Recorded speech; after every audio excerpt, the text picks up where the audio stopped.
이제 하나님 말씀 봉독하겠습니다. 오늘 주시는 말씀은 마태복음 15장 1절에서 9절 말씀. 오늘도 다 같이 일어나셔서 한 절씩 말씀 교독하시겠습니다.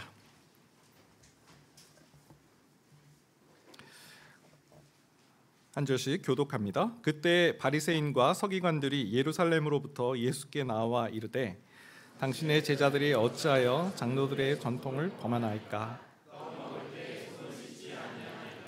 대답하여 이르시되 너희는 어찌하여 너희의 전통으로 하나님의 계명을 범하느냐? 그러나 어머니를 비방하는 자는 반드시 죽임을 당하리라 하셨거늘. 너희는 이르되 누구든지 아버지에게나 어머니에게 말하기를 내가 드려 유익하게 할 것이 하나님께 드림이 되었다고 하기만 하면 그 부모를 공경할 것이 없다 하여 너희의 전통으로 하나님의 말씀을 폐하는도다. 외식하는 자들아, 이사야가 너희에 관하여 잘 예언하였도다. 일렀으되 이 백성이 입술로는 나를 공경하되 마음은 내게서 함께 봉독합니다. 사람의 계명으로 교훈을 삼아 가르치니 나를 헛되이 경배하는도다 하였느니라 하시고. 아멘. 자리에 앉으시겠습니다. 우리나라에 처음 선교사님들을 통해서 복음이 들어왔죠. 당시 이제 조선 사람들이 복음을 들었습니다. 그런데 이 조선 사람들이 기독교에 대한 오해를 크게 했어요. 기독교를 뭐라고 불렀냐면 무부무군이라고, 무부무군의 종교다라고 불렀어요. 이 무부, 아버지도 없고, 무군, 군주도 없다라고 그렇게 비난했습니다. 이런 것이죠. 아니, 군주, 조선의 왕이 분명히 엄히 살아있는데 하나님이 왕이시라고 말하니 이 종교는 군주도 못 알아보는 그런 종교다. 또 무부, 아니 아버지가 엄연히 살아 계신데 하나님을 아버지라고 부르니 이 종교는 부모도 몰라보는 종교다 라는 그런 말을 붙인 거죠. 불효, 불충의 종교다, 뭐 이런 말들을 붙였어요. 여러분, 이런 인식이 과거에만 있는 것이 아닙니다. 지금도 이렇게 생각하는 사람들이 제법 많이 있습니다. 제 사촌 누님이 딱 그런 분이세요. 저를 참 아끼세요. 격려해 주시고 따뜻한 말로 위로해 주세요. 만나 뵐 때마다 아유 하면서 반갑게 맞아주세요. 그런데 그 누님이 예수님을 안 믿는 거예요. 복음을 전하는 것이죠. 저는 그래도 누님 예수님 믿으셔요. 예수님 믿으면 하나님이 함께 하시는 놀라운 삶을 살아갈 수 있어요. 근데 그 누님이 저를 너무나 사랑하시는 그 누님이 딱 이런 지하에 거절하시는 거예요. 기독교는 부모도 몰라보는 종교잖아. 다 그렇게 냉정하게 거절하시더라고요. 제사를 안 지내는데 조상도 못 알아보고 부모도 못 알아보는 그런 종교잖아 라고 딱 이런 지하에 선을 그으시더라고요. 여러분, 주변에 많은 사람들이 기독교를 이렇게 생각해요. 부모도 알아보지 않고 조상도 섬기지 않는 그런 불효 불충의 종교다. 여러분, 정말 그런가요? 여러분 그렇게 생각하세요? 기독교는 부모도 없고 군주도 없는 그런 가르침이라고 생각하세요? 전혀 그렇지 않습니다. 성경에 얼마나 하나님께서 부모를 공경하라 말씀하셨어요. 오늘 우리 송영주 권사님 기도하실 때도 약속 있는 첫 계명이 부모를 공경하라 이 말씀 주셨잖아요. 신명기 5장 16절 말씀 볼까요? 너는 내 하나님 여호와께서 명령한 대로 내 부모를 공경하라. 그리하면 내 하나님 여호와가 내게 준 땅에서 내 생명이 길고 복을 누리리라. 하나님의 명령이에요. 부모를 공경하라는 하나님의 명령을 따르면 하나님께서 너의 생명을 길게 해주시고 너에게 복을 더하여 주실 것이다. 약속의 축복이 있는 그 계명이 부모를 공경하라는 말씀이에요. 어디 구약 시대만 말씀하셨나요? 아니, 신약 성경에도 마찬가지예요. 디모데전서 5장 4절, 만일 어떤 과부에게 자녀나 손자들이 있거든 그들로 먼저 자기 집에서 효를 행하여 부모에게 보답하기를 배우게 하라. 이것이 하나님 앞에 받으실 만한 것이니라. 효를 행하라. 이것이 하나님 앞에 받으실 만한 것이니라. 효를 행하는 걸 하나님이 원하시는 거예요. 하나님이 받으시는 행위라고 말씀하고 계세요. 여러분, 지금 믿지 않는 사람들이 말하는 기독교는 조상도 몰라봐, 부모도 몰라봐, 이것은 유교식으로 제사를 안 드리는 것을 말하는 거죠. 유교식으로 부모를 공경하지 않으면 그건 부모 공경 아닌가요? 더 탁월하고 더 수준 높은 부모 공경이 있는 거예요. 기독교는 부모를 공경하는 그런 가르침입니다. 제사는 유교의 그 근간이고 나라의 그런 전통이죠. 사람들이 오해하는 거예요. 여러분, 우리는 보여줘야 됩니다. 부모를 공경하는 기독교의 모습을. 오늘 설교 주제가 예수님의 부모 공경이에요. 예수님은 부모님을 어떻게 공경했을까? 하나님 백성은 우리 육신의 부모님을 어떻게 공경하는 것인가? 오늘 말씀을 통해 배우고 또 이를 실천함을 통해서 기독교가 부모 공경의 가르침이라는 것을 믿지 않는 사람들에게 보여주고 그들을 복음으로 하나님께로 돌아오게 하는 그러한 사명을 감당하는 우리가 되었으면 좋겠습니다. 예수님의 부모 공경, 첫 번째, 헛되이 경배하지 말라. 헛되이 경배하지 말라. 마태복음 15장 9절 말씀이에요. 자, 오늘 우리가 읽은 마태복음 15장 말씀은 바리새인과 서기관들이 예수님께 찾아와서 예수님께 따지는 장면으로 시작합니다. 한마디로 컴플레인을 하는 거예요. 예수님, 제자 교육 똑바로 세우십시오. 하십시오. 지금 제자들이 장로들의 전통을 지키질 않습니다. 떡을 먹는데 손도 안 씻고 떡을 먹습니다. 네, 초등학교 어머니 같은 그런. 바리새인과 서기관들은 모세의 율법을 철저히 지키는 율법주의자들이에요.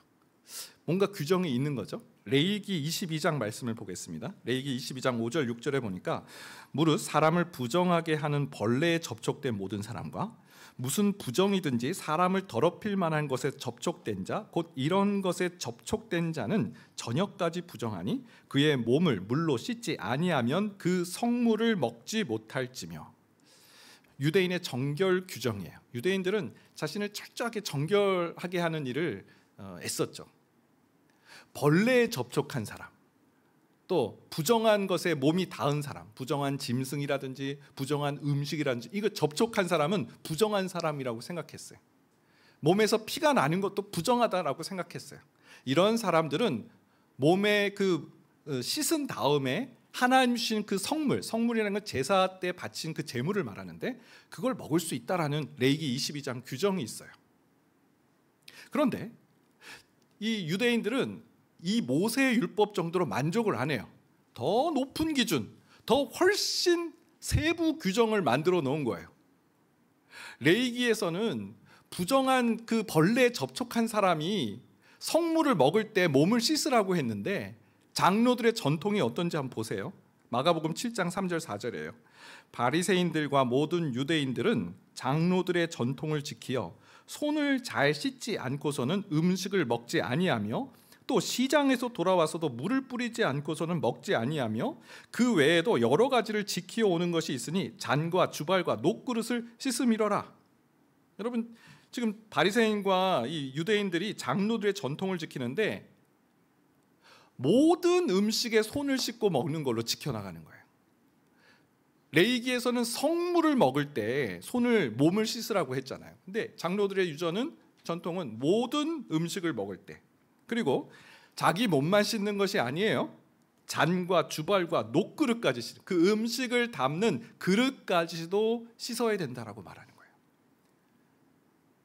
레위기 말씀보다 훨씬 더 많은 기준과 규정을 만들어 놓고 이걸 지키는 사람들이 유대인들이에요. 여러분, 이런 모습을 보면 예수님께서 어떤 말씀을 하실까요? 우리가 보기에는 역시 유대인들 다른데? 대단하다. 철저한데? 이런 감탄을 하겠죠. 여러분, 예수님도 그러하셨을까요?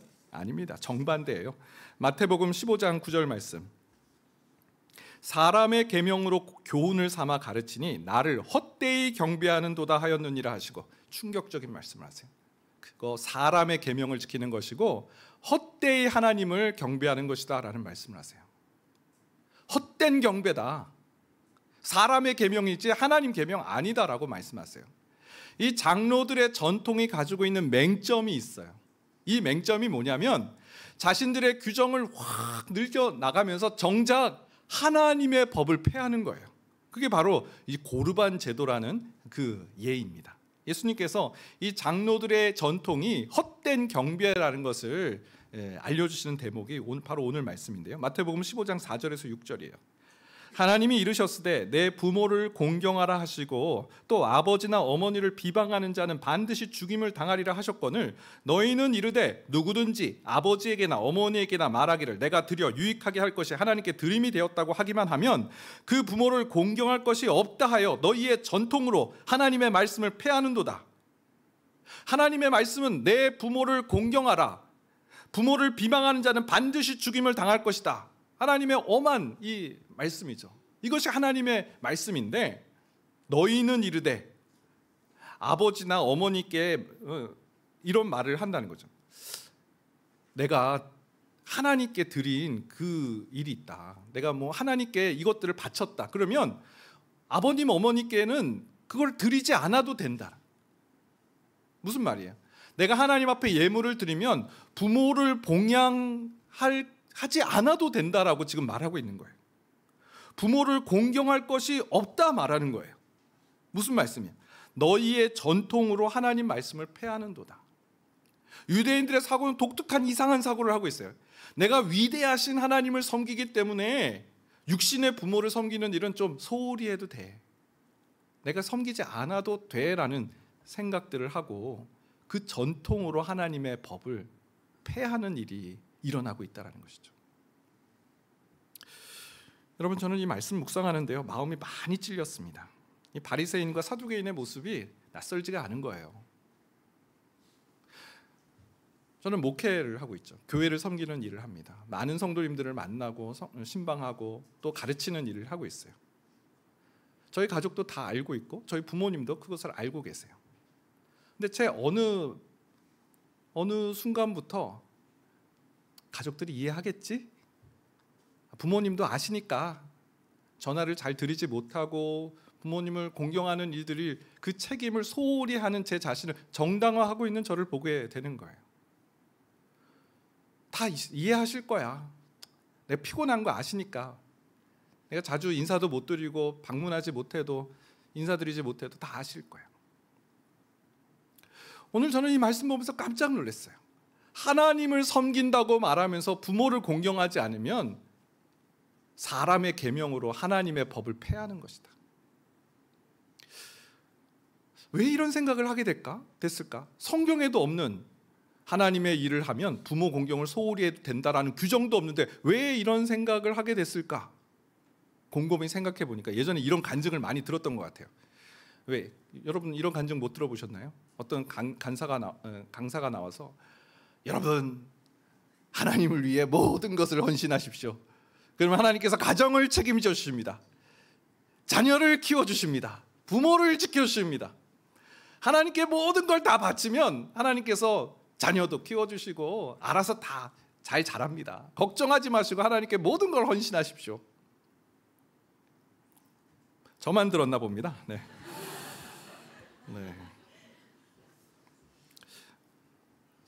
여러분 이런 간증이 하나님이 참 돌보시는 하나님, 참 약함에도 불구하고 그 자녀들의 일거수일투족을 지키시고 보호하시는 그 하나님의 위대하심을 간증하는 것이라면 긍정적인 요소가 있지만 반대로 내가 하나님의 일을 하니까 자녀를 돌보는 것 도외시하고 온통 교회와 그냥 하나님의 일을 섬기는 일에 매진하는 것, 그것을 정당화하는 것, 그건 옳지 않은 일이죠. 그건 옳지 않은 일입니다. 오늘 말씀이 우리에게 보여주고 있잖아요. 여러분 믿지 않는 사람들이 우리가 하나님을 열심히 섬기는 모습에 감동하나요? 새벽 기도하세요? 여러분 믿지 않는 사람, 가정 안에 불신에 있는 사람이 우리가 하나님에 대한 그 어떤 열심, 주일 예배 빠지지 않고 예배드리고 새벽 예배드리고 교회 충성, 봉사 막 여러 가지 하나님의 일들을 하는 것에 감동받나요? 아니에요. 이미 색안경을 끼고 있어요. 기독교는 불효 불충의 종교 아니야? 어디 하는가 보자. 어떻게 하는가 보자. 아니나 다를까 제가 이번에 교회에서 무슨 일이 있어서 가족 모임에 못 가요. 이런 얘기들을 할 때 여러분 그분들이 무슨 생각을 할까요? 그래, 내가 생각한 그대로네. 그러지 않을까요?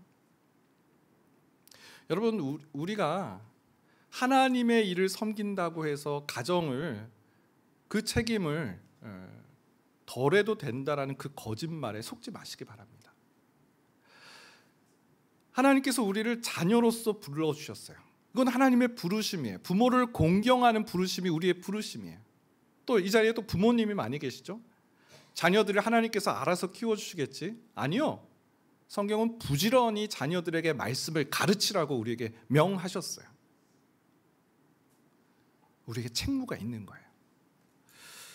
이 자녀로의 부르심, 또 자녀들을 믿음으로 양육하는 부모로의 부르심에 순종하는 우리 모든 성도 되시기를 바랍니다. 두 번째는요, 예수님의 부모 공경 두 번째는 순종하여 받드시더라입니다. 순종하여 받드시더라. 누가복음 2장 51절 말씀인데요. 이제 매년 우리가 어버이 주일을 지키는데요, 이 어버이 주일마다 힘들어하시는 성도님들이 계십니다. 이 어버이 주일에서 듣게 되는 이 말씀이 너무 힘든 거예요. 한 성도님이 상담 사역을 하시는 어느 목사님께 이런 글을 보냈어요. 자신의 사연을 보낸 건데요, 이런 내용입니다. 목사님, 저는 나이 50이 되어서 예수님 만나게 됐습니다. 그리고 지금은 성경 말씀을 읽는 재미에 푹 빠져 살고 있습니다. 그런데 성경을 읽을 때마다 부모를 공경하라는 말씀에 마음이 무척 불편합니다. 무책임하고 소명의식이라고는 찾아볼 수 없는 부모의 양육으로 깊은 상처를 받은 저로서는 부모를 공경하라는 말씀을 보면 마음에 화와 분노와 또 죄책감마저 듭니다. 제 생각에는 부모의 잘못된 양육으로 상처받은 사람은 저인데 왜 제가 말씀을 보면서 또 상처를 받아야 되는지, 또 부모도 사랑하지 않는 내가 하나님 앞에 예배드리는 것이 무슨 의미가 있담? 이런 의문과 시험에 빠질 때가 있습니다. 어떻게 하면 좋을까요? 여러분, 이분의 이야기 어떤 이야기입니까? 부모에게 받은 상처 때문에 부모를 공경할 수 없다라는 이야기인 거죠.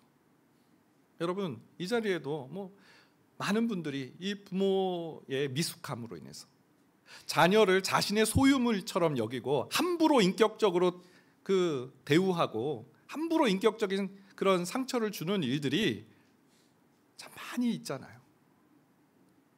그래서 부모를 공경하는 말씀 앞에 턱턱 숨이 막히는 그런 일들이 있잖아요.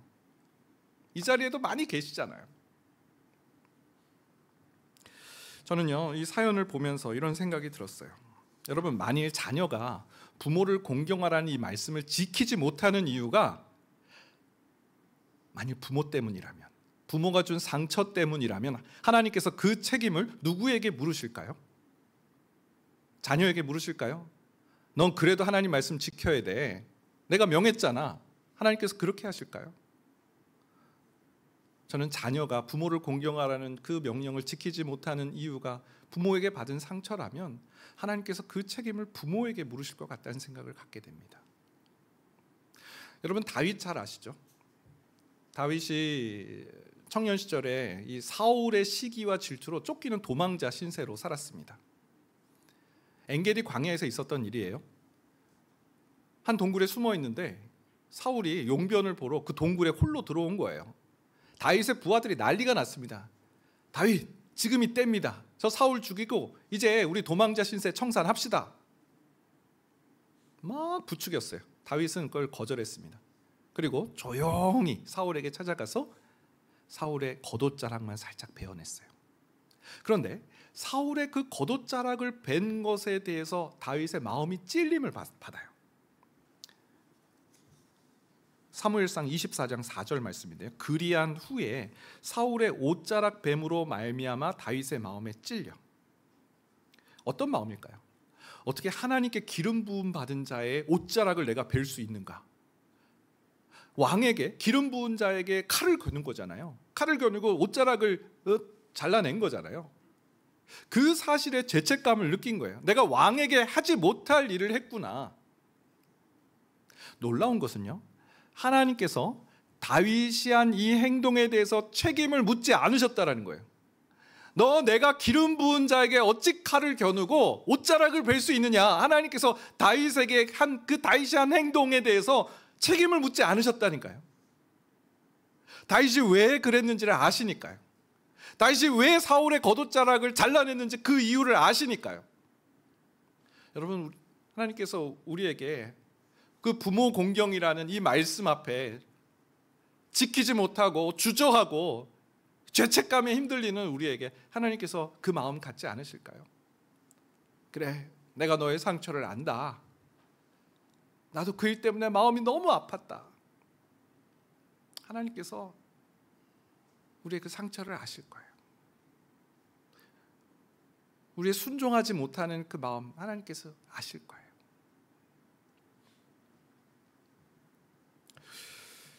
저는 이 대목에서 하지만 또 한 가지 질문을 하게 됩니다. 여러분, 부모에게 받은 상처로 인해서 부모를 공경하지 못하면 그 책임을 부모에게 두신다고? 자녀에게 두시는 게 아니라? 그러면 부모 공경할 필요 없겠네. 부모에게 상처받은 사람은 책임이 부모에게 주신다면 이제는 부모 공경 안 해도 되겠지? 여러분, 그런 말씀일까요? 오늘 말씀이? 누가복음 2장을 보면 이 질문에 대한 하나님의 좋은 그런 답을 말씀해 주고 계세요. 이 누가복음 2장을 보면요, 예수님께서 육신의 부모님 마리아와 요셉에게 참 많은 어려움을 겪으신 그 이야기가 나옵니다. 누가복음 2장 41절 45절인데요. 읽어보겠습니다. 같이 한번 읽어보겠습니다. 시작.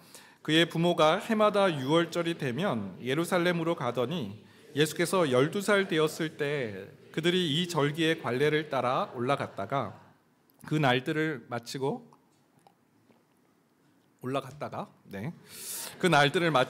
돌아갈 때 예수는 예루살렘에 머무셨더라. 이를 알지 못하고 동행 중에 있는 줄로 생각하고 하룻길을 간 후 친족과 아는 자 중에서 찾되 만나지 못함에 찾으면서 예루살렘에 돌아갔더니. 예수님 12살 때 있었던 일입니다. 유년 시절이죠. 12살이면 우리 지금 초등학교 5학년 나이가 되겠네요. 유대인들은 전통이 있는데 이 관례가 있습니다. 6월절, 7.7절, 초막절 3대 절기인데 이 절기가 오면 예루살렘 성전에 가서 순례를 하는 관례가 있었어요. 전국 각지에 살다가도 이 3대 절기가 오면 이 예루살렘에 다 모이는 거예요. 순례를 하는 거예요. 당시 예수님은 나사렛에 살고 계셨어요. 나사렛과 예루살렘의 거리는 140km 정도, 걸어서 한 닷새 정도의 거리입니다. 예수님의 가족이 그 6월절에 이 예루살렘 성전에 왔죠. 절기를 잘 마쳤어요. 그리고 이제 집으로 나사렛으로 돌아가는데 문제가 생겼어요. 나사렛으로 간 지 하루길이 지났는데 예수님이 안 보이는 거예요. 이런 부모가 어디 있어요? 하루가 지나도록 예수님이 안 계신 걸 몰랐다는 거예요. 그래서 다시 불이 나게 예루살렘에 돌아온 거예요. 또 하루가 걸려서 온 거죠. 그래서 3일 만에 예수님을 만났어요. 여러분, 이 정도면 그 아이를 만났을 때 어떻게 해야 돼요? 얘야, 내가 미안하다. 자, 마리아의 대사를 보겠습니다. 누가복음 2장 48절. 그의 부모가 보고 놀라며 그의 어머니는 이르되 아이야, 어찌하여 우리에게 이렇게 하였느냐? 보라, 내 아버지와 내가 근심하여 너를 찾았노라. 아니, 아이를 돌볼 책임이 누구에게 있어요? 부모에게 있잖아요. 아이가 성전에서 하나님 말씀을 대언하고 있는 모습을 보면서 너 어쩌자고 이런 일을 하냐? 우리가 얼마나 마음에 근심했는지 알아? 책망하고 질책하는 마리아의 미숙한 태도. 예수님 이렇게 말씀하세요. 누가복음 2장 49절 50절. 예수께서 이르시되 어찌하여 나를 찾으셨나이까? 내가 내 아버지 집에 있어야 될 줄을 알지 못하셨나이까 하시니 그 부모가 그가 하신 말씀을 깨닫지 못하더라. 예수님이 12살 때 이미 예수님께서 하나님의 아들이심을 자각하고 계셨다는 것이죠. 내가 내 아버지 집에 있을 줄을 알지 못하셨나이까? 성전이 아버지 집, 예수님께서는 하나님의 아들이심을 자각하고 계신 거예요. 문제는 그 부모가 이것을 깨닫지 못했다라는 거예요. 여러분, 이거 뭐 이해할 수 있는 일이 아닌가? 뭐 그런 일은 신기한 일이니까. 아니에요. 천사가 이미 예고했어요. 가브리엘 천사가 수태 고지 성령으로 태어날 아이임을, 이 아이는 하나님의 자녀이고 하나님의 아들이고 인류를 구원할 구원자라는 사실을 마리아에게도 얘기하셨고 요셉에게도 각각 개별적으로 계시하시고 알려주셨어요. 그런데 깨닫지 못하는 거예요. 여러분, 정리해보죠. 예수님의 육신의 부모님, 예수님을 데리고 가는데 어디로 얘가 있는지 없는지 막 이런 부모님이에요. 정신없는 부모님이에요. 그리고 찾아왔는데 그 화가 나니까 그냥 바로 그냥 책망하고 너 왜 그랬어? 이유도 묻지 않고 묻지도 않고 당장 그냥 마음에 있는 감정을 폭주하는 그런 부모예요. 또 예수님이 하신 말씀이 무슨 말씀인지도 몰라요. 하나님 주신 그 계시의 말씀을 깨닫지도 못하는 영적 무지 가운데 있는 부모예요. 여러분, 그런 부모님 밑에서 예수님이 자라신 거예요. 예수님은 완전하신 예수님이세요. 예수님 모든 걸 다 알고 계시는 예수님이세요. 근데 미숙한 부모님 밑에서 양육을 받고 있어요. 여러분, 그 예수님 마음속에 얼마나 많은 생각이 들었겠어요. 이거 아닌데, 이건 옳은 일이 아닌데.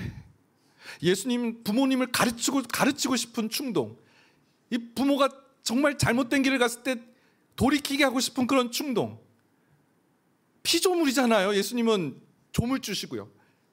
그 부모에게 바른 길을 지도해주고 싶은 그런 충동, 엉뚱한 길로 갈 때 돌이키게 하고 싶은 그런 충동, 얼마나 많으셨겠어요.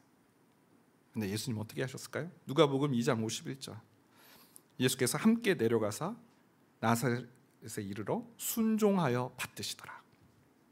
육신의 부모님께 순종하시고 받드셨다, 높이셨다라는 거예요.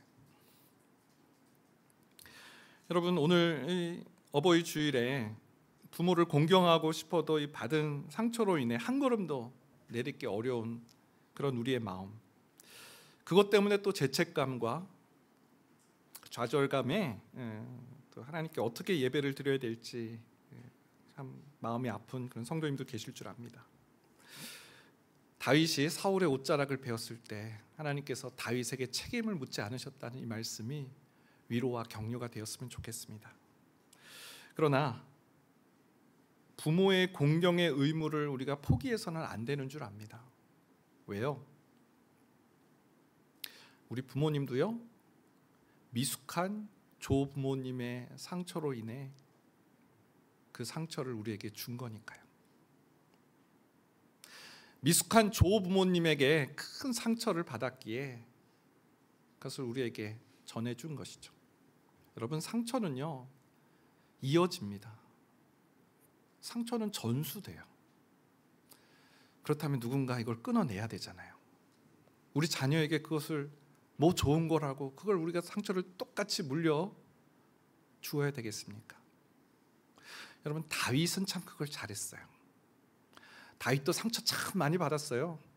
그 아버지 이새가 그 아들 사무엘이 와서 아들 다 불러 모아라, 너희가 기름을 붓고 왕으로 세우겠다 했을 때 다윗은 쏙 빼놓고, 다윗은 부르지도 않았어요. 형들만 불렀어요. 여러분, 그런데 다윗이요, 그 도망자로 막 이렇게 전전할 때 부모님을 챙겨요. 모압 왕에게 찾아가서 우리 부모님입니다, 잘 보살펴 주세요. 부모님을 먼저 챙기는 이 다윗의 모습을 볼 수 있어요. 어떻게 그런 일을 할 수 있을까요? 어떻게 그런 행동을 할 수 있을까요? 잊어버린 걸까요? 아니에요. 시편 27편 10절 말씀에 보니까요, 내 부모는 나를 버렸으나 여호와는 나를 영접하시리이다. 부모에게 버림받은 그 상실감, 그리고 상처, 아픔 고스란히 기억하고 있어요. 하지만 그 뒤에 구절, 여호와는 나를 영접하시리이다. 영접이라는 말은 품에 안아주신다는 의미잖아요. 하나님께서 나를 품에 안아주셨기 때문에 그 부모님에게 받은 상처, 부모님에게 받은 어려움 능히 극복하고 풀어낼 수 있었다라는 것이죠. 여러분, 오늘 우리가 예배 드릴 때 이 기도로 나아갔으면 좋겠습니다. 많이 아팠습니다. 또 생각하고 싶지 않고 또 회복해 보려고 많이 시도도 해봤습니다. 하지만 더 악화되는 일들이 참 많이 일어나 이제는 포기하고 어쩔 수 없는 일인가 보다 하며 달려왔습니다.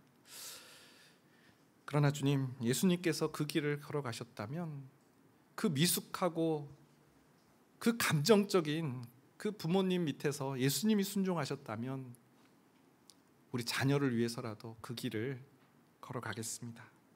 말씀 앞으로 나아가는 성도 되시기를 축원드립니다. 마지막 세 번째는요, 보라 내 어머니라. 예수님의 부모 공경 세 번째입니다.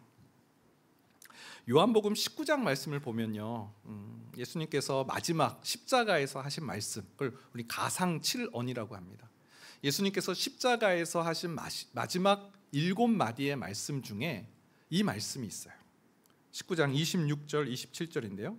예수께서 자기의 어머니와 사랑하시는 제자가 곁에 서 있는 것을 보시고 자기 어머니께 말씀하시되 여자여 보소서 아들이니이다 하시고 또 그 제자에게 이르시되 보라 내 어머니라 하신대 그때부터 그 제자가 자기 집에 모시니라. 예수님 십자가에 돌아가실 때 일입니다. 십자가 옆에 예수님의 어머니 마리아가 계셨고 또 그 옆에 사랑하는 제자 요한이 있었어요. 먼저 어머니 마리아에게 그렇게 말합니다. 여자여 보소서 아들이니이다. 이 말씀은 이 아들은 자기 자신 예수님을 말씀하시는 것이 아니에요. 말씀은 여자여 보소서 아들이니이다 라고 말씀하시는 눈빛으로 이 요한을 가리키고 있는 거예요. 그래서 아들은 바로 이 사랑하는 제자 요한을 말하는 것이죠. 그리고 또 요한에게 말씀하셨어요. 내 어머니라. 바로 마리아가 너의 어머니다라는 말씀이신 거죠. 예수님의 아버지 요셉은 일찍 세상을 소천한 것으로 이해됩니다. 성경에 그렇게 많이 언급되지 않아요. 유년 시절 이후로는 요셉이 등장하지 않습니다. 그러니까 지금 예수님은 장남이시고 이 부모를 공경해야 될 그런 또 책임이 있지요. 예수님이 얼마나 효심이 있는지를 우리는 이 대목에서도 발견할 수 있습니다. 그런데 예수님의 효심만을 강조하고 있는 구절이 아니에요. 지금 예수님께서 십자가에서 하는 이 마지막 말씀은 우리 교회의 아주 중요한 말씀으로 우리는 받아야 됩니다. 왜냐하면 십자가 밑에서 요한과 마리아가 어머니와 아들 관계가 되었다라는 사실이에요. 십자가 밑에서 가족이 되었다라는 영적 새 가족을 이룬다는 그 말씀인 거예요. 이 말씀은 예수님이 그 십자가에서만 하신 말씀이 아닙니다. 마가복음 4장 33절에 보면 또 이런 말씀을 하셨어요. 대답하시되 누가 내 어머니이며 동생들이냐 하시고 둘러 앉은 자들을 보시며 이르시되 내 어머니와 내 동생들을 보라. 누구든지 하나님의 뜻대로 행하는 자가 내 형제요 내 자매요 어머니이니라. 예수님 말씀을 가르치실 때 어떤 사람이 찾아와서 예수님 가족들이 찾아왔어요. 잠깐 인사 좀 하시죠. 아마 그랬던 것 같아요. 예수님이 하신 말씀이 누가 내 어머니며 내 동생들이냐. 이 말씀은 예수님이 혈연의 가족들을 부정하신다는 뜻이 아니에요. 대신에 그 눈앞에 있는 하나님의 뜻대로 행하는 자들을 보며 내 어머니며 내 동생들이다라고 말씀하시는 거죠. 하나님의 뜻을 행하는 자들에게는 가족이라는 관계가 형성된다는 말씀이에요. 요한도 그런 말씀을 했어요. 요한복음 1장 12절 13절 영접하는 자 곧 그 이름을 믿는 자들에게는 하나님의 자녀가 되는 권세를 주셨으니. 예수님을 믿는 자는 누가 된다고요? 하나님의 자녀가 돼요. 하나님을 중심으로 자녀, 아들, 딸이 되는 거예요. 그런데 이는 혈통으로나 육정으로나 사람의 뜻으로 나지 아니하고 오직 하나님께로부터 난 자들이니라. 자들, 공동체로 말씀하세요. 혈통이로나 육정으로나 또 사람의 뜻으로 말미암은 것이 아니라 하나님으로 인해서 새로운 영적 가족이 되었음을 요한 사도가 말하고 있는 거예요. 여러분, 교회가요 어떤 곳인가? 영적 가족입니다. 교회의 어르신은 아버지고 어머니예요. 십자가 밑에서 이 교회 안에 한 가정, 한 가족을 이루었다라고 예수님이 강조하고 계시고 반복해서 말씀하고 계세요. 우리의 관계, 성도 간의 관계, 영적 가족이에요. 우리 안에 아버지, 어머니, 아들, 딸, 형제, 새롭게 맺어진 영적 가족이라는 사실입니다. 지난주 어머니 기도회에 외부 강사가 오셨는데 김영아 교수님이란 분이 오셨어요. 이분은 태어날 때 굉장히 큰 어려움을 겪으셨어요. 안면 기형, 코가 없이 태어난 거예요. 뭐 태어날 때 많은 놀림을 받은 것은 뭐 이루 말할 수 없는 것이죠. 너무 가난했기 때문에 저 멀리 문산에서 이 서울까지 학교를 다니셨는데 기차에서 초등학교 때 떨어지셨어요. 달리는 기차에서 척추에 이제 큰 그런 어려움을 겪었어요. 사람들이 김영아 그 아이죠. 그때 보면 늘 한숨을 쉬며 너 어떻게 살래? 너 앞으로 어떻게 살리? 한탄하는 소리가 계속 귓가에 돌았대요. 그런데 이분이 교회를 갔어요. 교회를 갔더니 전혀 다르게 자기를 대하더라는 거예요. 영아 왔니? 너는 하나님의 자녀다. 하나님께서 너를 크게 사용하실 거야. 하나님께서 너에게 복을 주실 거야. 이 김영하 교수님은 거기에 힘을 얻은 거예요. 지금 어떤 일을 하시냐면 상담 치유가가 되셨어요. 이분이요, 얼마나 놀라운 일을 하는지 몰라요. 그 청소년 상담을 하는데 그 청소년들이 막 자살 충동, 나 저 죽어버릴래요 막 이러면, 그래 일로 와, 내가 밀어줄게, 너 내가 어떻게 살았는지 내가 알려줘 하면서 이분이 상담을 하면 뭐 다 무장해제인 거예요. 네, 잘하겠습니다 뭐 이러고 청소년들이 이분이 놀랍게 하나님의 일을 행하시는 그 이야기들을 나눠주시는 거예요. 어떻게 하루하루 살래라는 그 한탄과 그 한숨이 났던 그 인생에서 하나님께서 별과 같이 빛나게 그 인생을 새롭게 해주셨다는 거죠. 여러분 뭐 생각해보면 저도 그래요. 저도 교회에서, 모교회에서 참 그 찬양대를 저는 했었는데 그 주일에 그 찬양 연습 되게 일찍 했거든요. 일찍 가서 찬양대 연습을 하면 막 졸리고 막 피곤하고, 근데 같은 테너를 하신 장로님이 옆에 딱 앉아 계셨는데 꼭 물어보시는 거예요. 잘 살았어? 하루에 한 주간 어떻게 지냈어? 너 뭐 별일 없었니? 연습하느라 시간도 별로 없어요. 그 짧은 시간이지만 안부를 물어주시고 한 주간 어떻게 살았는지 그 말씀해 주시는 그 장로님이 너무 좋은 거예요. 또 주일학교 교사도 섬겼거든요. 그러면 막 선생님들이, 막 같은 동료 선생님들이 막 아이고 잘한다 잘한다. 뭘 잘해요? 잘한 게 하나도 없는데 맨날 늦게 오고 그러는데 잘한다 잘한다 막 그러니까 막 진짜 잘하는 줄 알고 교사 대학에 가서 제가 1등을 했어요. 막 전공 공부보다 더 열심히 한 것 같아요. 막 잘한다고 하니까. 그랬더니 교회에서 난리가 났어요. 정말 탁월한 교사가 등장했다 하면서. 믿음이 있었던 게 아니에요.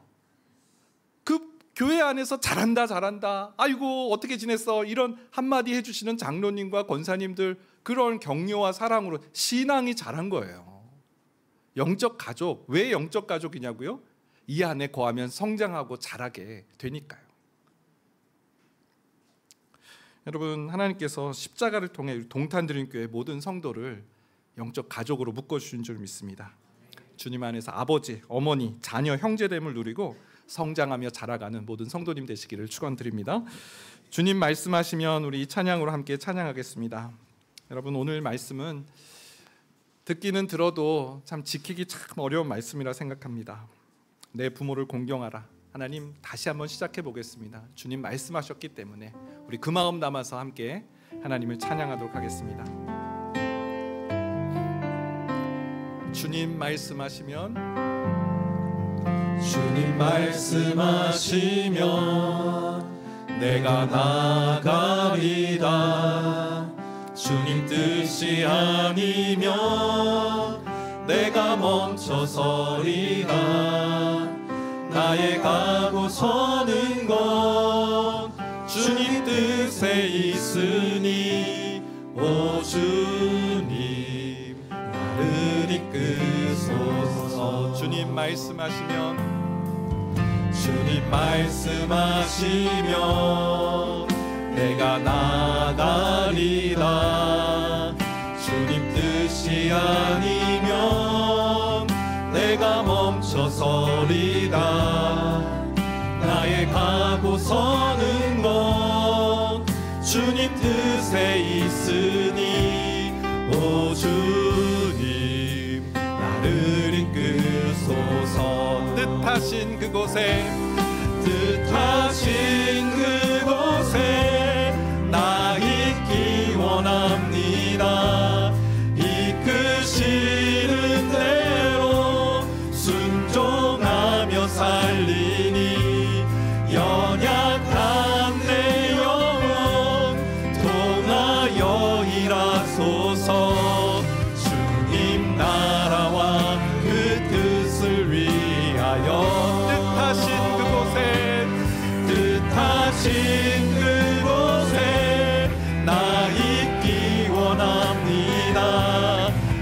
그 싫은 대로 순종하며 살리니 연약한 내 영혼 통하여 일하소서.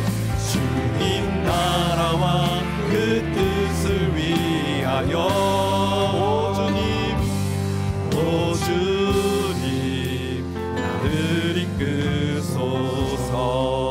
말씀 기억하면서 기도하겠습니다. 하나님을 섬긴다는 이유로 부모를 공경하는 일을 소홀히 하면 하나님께서 그 일은 헛된 경배다라고 말씀하셨습니다. 그 책임을 덜 하려고 하는 그 생각, 하나님 기뻐하시는 생각 아닌 줄 압니다. 하나님 헛된 경배자 되지 않게 하여 주옵소서. 자녀로서의 부르심, 또 부모로서의 부르심을 기억하며 이 일에 충성 다하게 하여 주옵소서. 상처로 인해서 부모 공경을 못하는 우리의 이 연약함을 주님 아시는 주님, 한 발자국도 이 말씀 앞에 나아갈 수 없는 이 우리의 현실 앞에서 하나님께서 우리를 긍휼히 여겨주시고 불쌍히 여겨주시며 같이 아파하실 줄 믿습니다. 하지만 주님, 그 아픔 가운데만 거하여 있지 않길 원합니다. 주님, 이것을 대대로 물려줄 수는 없지 않습니까? 누군가는 끊어내야 되는데 오늘 예수님의 모습, 그 연약한 그 부모, 그 미숙한 부모에게 순종하며 나아가는 이 예수님의 모습을 우리의 본이 되게 하시고 주님의 뜻을 따라 순종의 삶을 살아가게 하여 주옵소서. 주님 안에서 새로운 영적 가족된 동탄두림교회를 우리에게 허락해 주심을 감사합니다. 이곳에서 우리의 신앙이 자라고 상처가 치유되어지며 하나님의 이 회복과 하나님의 돌보심을 맛보는 믿음의 종들 되게 하여 주옵소서. 주여 한번 해주시고 기도하며 나가겠습니다. 주여 하나님, 하나님, 하나님, 우리를 불쌍히 여겨주시옵소서. 하나님, 하나님의 말씀을 듣기는 들어도 경배하지 않는다는 헛된 경배자라는 말씀이 하나님, 우리를 향한 하나님 질책이고 책망이 아닙니까? 하나님, 바리새인과 사두개인들이 그 전통들을 세워가고 그 전통을 철저히 지키지만 하나님, 사람의 교훈으로 하나님의 계명을 폐하는 그런 자리에 우리가 거하지 않도록 도와주시옵소서. 우리의 연약함을 아시는 주님, 부모를 공경하고 싶어도 그 많은 상처로 인해서 숨이 멎어지는 것 같은 하나님, 그런 고통과 아픔이 우리에게 있습니다. 하나님, 어찌하면 좋습니까? 이 말씀 앞에 주님 말씀하시면 내가 나아가리라라고 찬양으로 고백하였는데 하나님, 우리에게 새 마음을 허락해 주시옵소서. 우리 부모님도 그 미숙한 조부모님의 그 상처로 인해 하나님 그 자리에 섰다면 하나님, 우리 자음세대 자녀들에게 하나님 이 상처를 물려주는 자가 아니라 다윗처럼 나의 부모는 나를 버렸지만 주님은 나를 영접하시리이다, 주님께서 나를 품어주시는 그 사랑으로 주님 넉넉히 품어주고 갚아주고 또 하나님 부모를 하나님 사랑할 수 있는 그 자리에 나아갈 수 있도록 주님 인도하여 주옵소서. 하나님, 그 일을 위해 우리는 영적 가족으로 묶으실 줄 압니다. 하나님, 십자가 안에서 너의 어머니다, 내 아들입니다. 하나님, 그 어머니와 아들됨의 관계를 하나님 맺어주신 것처럼 하나님, 우리 교회 안에서 믿음의 부모님을 만나게 하시고 또 믿음의 자녀를 만나게 하시고 믿음의 형제를 만나서 하나님 성장하며 자라가는 하나님, 우리 동탄교회 모든 주의 권속들 될 수 있도록 주여 도와주시옵소서. 하나님, 내 부모를 공경하라, 이 말씀 앞에 겸손히 또 겸허히 말씀을 받습니다. 하고 싶은 말 참 많고 또 하나님, 하기 싫은 말씀도 참 많이 하나님 앞에 또 내어놓고 싶지만 그럼에도 이 권위 있는 하나님 말씀 앞에 순종하기를 다짐하며 또 기도합니다. 하나님, 먼저 다윗이 사울의 옷자락을 베었을 때 하나님께서 다윗에게 책임을 묻지 않으셨던 그 하나님의 말씀, 또 하나님의 그 하나님 되심을 떠올립니다. 설령 우리가 하나님의 이 말씀에 순종하지 못하고 그 상처 안에 머물러 있고 거기에 싸매어져 있다 할지라도 하나님께서는 우리를 불쌍히 여겨주실 줄 믿습니다. 그리고 다시 일어날 수 있는 용기와 힘을 더하여 주실 줄 믿습니다. 예수님께서 그 미숙한 부모의 그 양육 속에서도 순종하며 받드시는 삶을 살았던 것 기억하며 주님, 우리의 상처를 다음 세대에 흘려보내지 않는 하나님 주신 그 영접해 주시는 넉넉한 사랑으로 부모를 품을 수 있는 용기와 믿음 또 공경의 자리로 나아갈 수 있도록 도와주옵소서. 하나님, 우리에게 영적 가족을 허락해 주시니 감사합니다. 동탄 드림교회 안에서 믿음의 어머니, 믿음의 아버지, 믿음의 형제, 자매, 믿음의 자녀들을 만나는 축복을 더하여 주옵소서. 그리하여 하는 우리 믿음이 성장하고 자라고 하나님을 영화롭게 하는 하나님의 백성 되게 하여 주시옵소서.